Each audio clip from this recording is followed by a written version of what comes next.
Hey everyone, welcome to the Therapy Minute. I'm Shira Davis, licensed clinical social worker. Before we jump into our topic today, I just wanted to share a quick word with you guys. First of all, welcome. If this is your first time joining us today, welcome. And for those of you that are old timers, you've been here before, welcome back. I'm so excited to be spending time with you guys. I wanted to express my gratitude to our new friends and to our old friends. Thank you so much for spending some time with me. I know there's a ton of amazing, incredible content out there.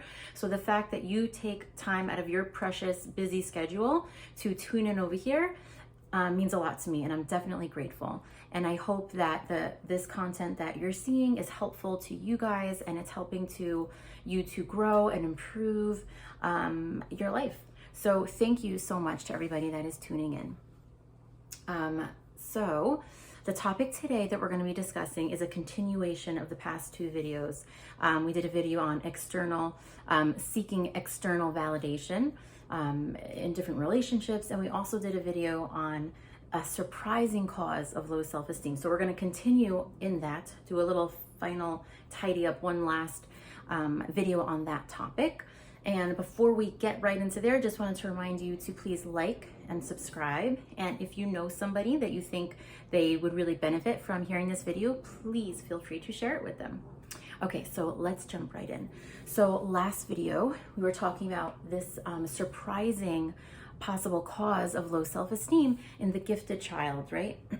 Somebody that's their whole life, everybody's telling them how amazing they are and incredible, they're so talented, they're so gifted, they're so great at this and that, right? We discuss how that can have a negative effect on self-esteem. So what do we do with this knowledge, right? What do we do with having low self-esteem? How do we build ourselves up, especially in regards to that component of low self-esteem? So something that we mentioned a little bit in one of the other videos on seeking external gratification, external validation, is that you can withhold some of your good news, some of your wins, not permanently, but just for a little bit, right? Seek that validation from yourself. So let's dive into that a little bit more, right? You just aced the exam, you did an amazing pitch for your job, and you scored, you landed the deal or whatnot.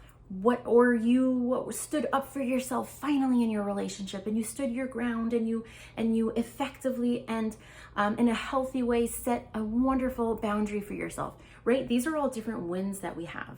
So when you have those wins, I want you, instead of running to tell somebody else about it, I want you to sit with yourself and congratulate yourself. Express to yourself, wow, that was something really difficult that I did. I worked really hard. I put in X amount of hours. This is so out of my comfort zone. This goes against, everything that I'm comfortable with. And I pushed and I persevered and I did it. So express that validation to yourself, right? Validate how amazing it is. And then praise yourself. Wow, I did such a great job. I worked so hard and I did it. I was successful. I am so proud of myself. Okay, so I think that is an excellent way to boost it up for yourself. Instead of waiting for that boost to get that boost from other people, give it to yourself. And by all means, sure, go ahead and express with your loved ones. We all have that desire to do that. But first, I want you to get it from yourself. That's one tip, one way that you can start to build up your self-esteem, by giving yourself that validation and that praise. And that brings us on to another topic in parenting, because we discuss components of parenting, right? So how do we effectively praise our children? It seems like a real conundrum, right? You're kind of like damned if you do, damned if you don't, right? If you don't give enough praise, that's terrible. That's horrible. If you give too much praise, you're constantly all the time praising, maybe it's going to have a negative effect on their self-esteem. So hello, what do we do over here? How do we navigate this?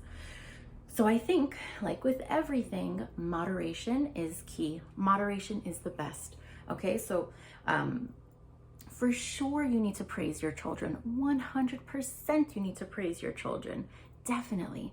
But what I also want you to do is I want you to elicit it from your child. Okay? The first thing is, kid comes home and says, Mom, remember that test that I studied so hard for? I got a 95 on it. Instead of saying, whoa, I'm so proud of you. You're amazing. You're so smart. Stop for a second and say, wow, how does that feel for you? right? Ask the kid first before you go to give that validation. Ask them first, wow, how does that feel for you?